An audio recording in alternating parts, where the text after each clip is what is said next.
Herinandro mialohan'ny fitaom-pisokafany fivarotana lavanila maitso dia mbola miandry ny fanapa-kevitry ny fitondram-panjakana amin'ny famohanan'ny vidin'ny farany ambany amin'ny vidin'ny lavanila maitso ireo mpambolany amin'ny faritry Isava.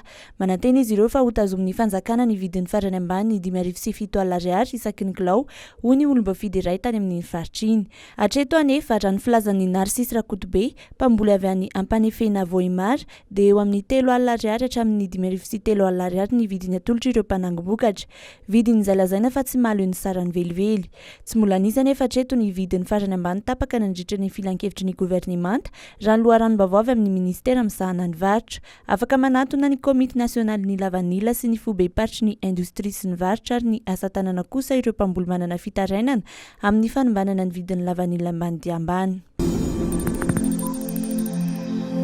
Ny didim-pitondrana ofisialy sisa no andrasana fa raha tsy misy ny fiovana dia amin'ny voalohan'ny volana septambra ho avy izao dia efa hiditra hianatra ny mpianatra ho amin'ny taom-pianarana 2022 raha ny naoty efa mivoaka avy ao amin'ny ministera ny fanabeazam-pirenena fa miandry famoahana amin'ny fomba ofisialy dia amin'ny 20 ny volana Jona koa dia hifarana ny taom-pianarana. Ny mpianatra moa no voalaza fa hiditra ny voalohan'ny volana septambra fa ny mpandraraha dia hiverina fa hiditra amin'ny 17 ny volana aogositra ary ny mpampianatra dia hiditra ny 13 ny volana aogositra. Hizara vanim-potoana 5 ny taom-pianarana 2022 ary isy ny fotoam-pialatsasatra herinandro hatramin'ny 2 herinandro manasaraka ny vanim-potoana tsirairay. Raha ity andro ity no arahana dia mazava ny fanapa-kevitry ny fitondram-panjakana fa tsy apatra intsony ilay tety-andro voafaritry ny tetim-pivoarana momba ny fanabeazana ny PSE izay mamaritra fa amin'ny volana martsa no manomboka ny taom-pianarana ary mifarana ny volana desambra.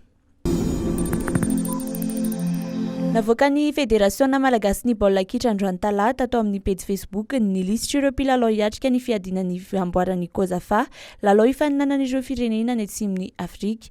Anisan'ny tafiditra ao anatin'izany i Njiva Rakotomalala.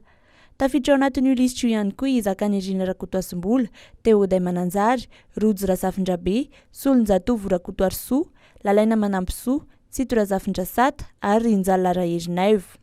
Mpilalao misehatra eo amin'ny diviziona voalohany Pro League avokoa ny ankamaroan'ireo voafidy hiatrika ity lalao ity.